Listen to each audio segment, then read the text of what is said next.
Hello everyone, welcome to another episode of our outdoor adventure.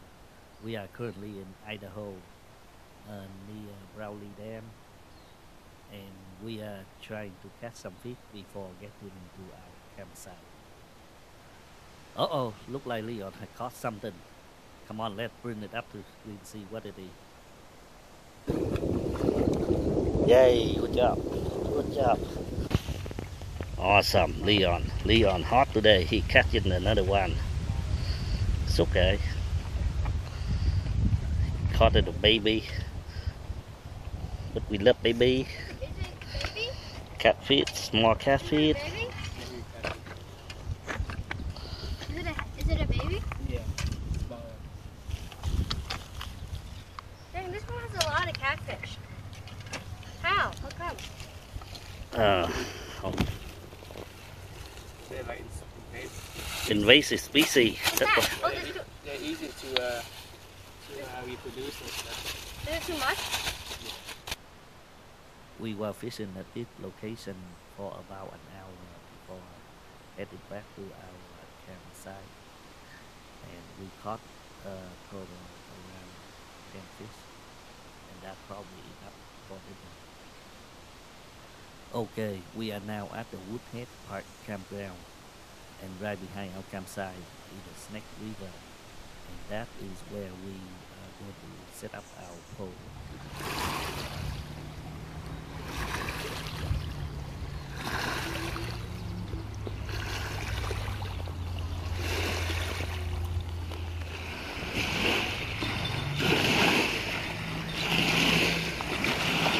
Yeah, Nguyen, keep the line straight. Kéo vô luôn, kéo vô luôn. Oh, yeah, nice. Bass. Good bass, good bass.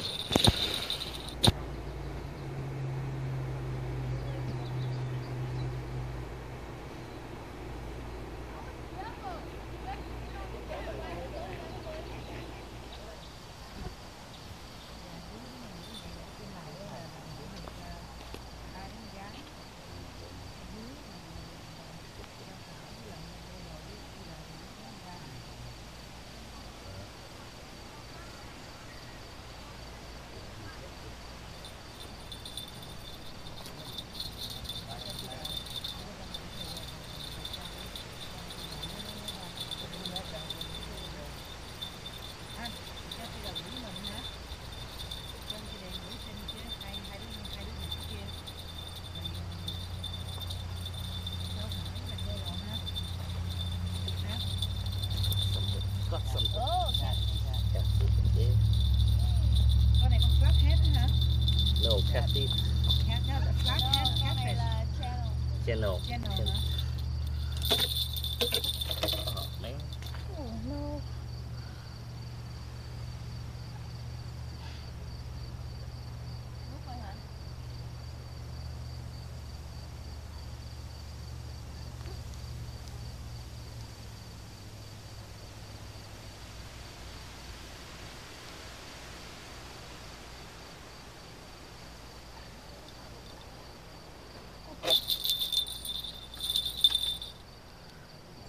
Okay, catfish, channel catfish.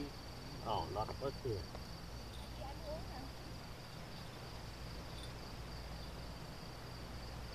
Yes. Now just wait for the bell to ring. Ở đây còn mấy lon.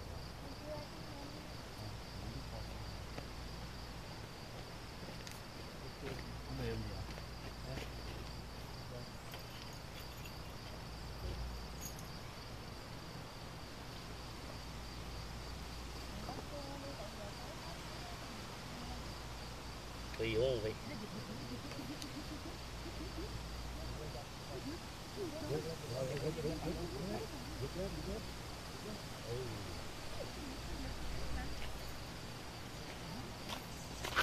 Yes, we caught a fish over here. Yes. Có thôi vì thấy đường nó ghê chứ. Con bự phải không? Con bự phải không? Lie, show some lie, Leon. Show some lie. Yay, another catfish. Yay. Đức hay cầm chứ cầm. Put it down. Put it down. Rồi ai gỡ đi. Do the honor. Đây anh mở cho. Yay.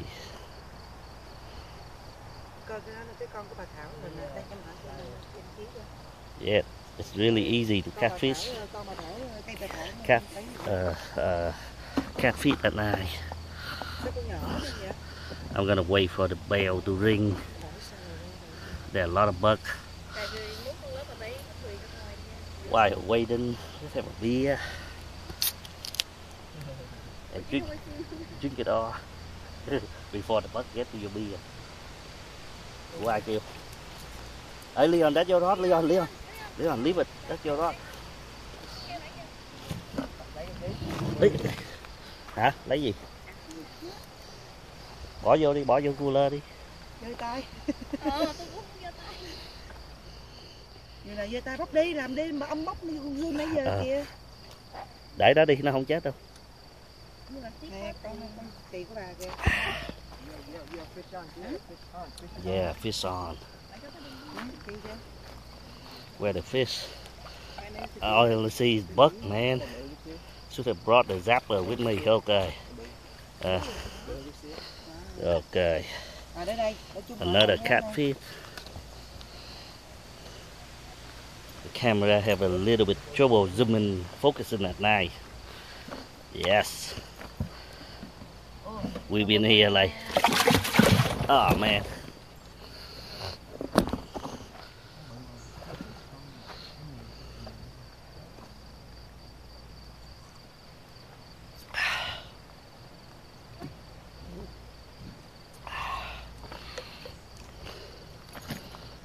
Whoa. Good job. Yay, we caught a big one. 2 foot. The plier here. Ồ trời, nó cắn ở ngoài luôn rồi. Đi cầm cho Leon.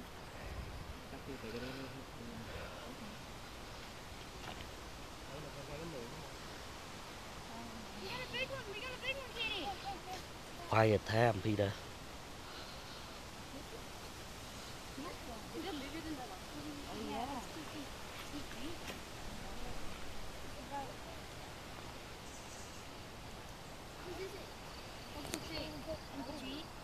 Go Leon.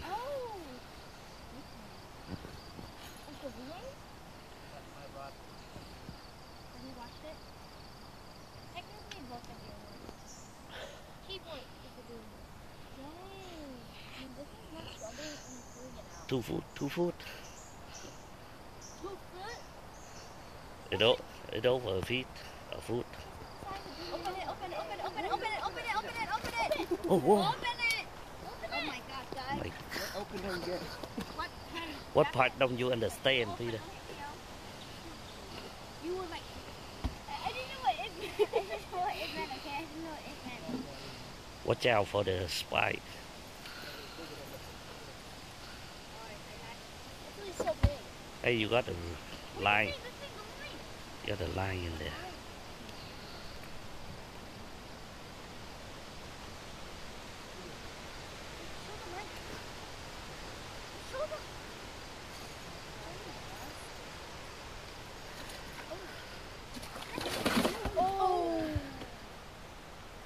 We were fishing there almost throughout the night. We caught some really big catfish in the morning, around 8 pounds. And this is what we get for the entire night.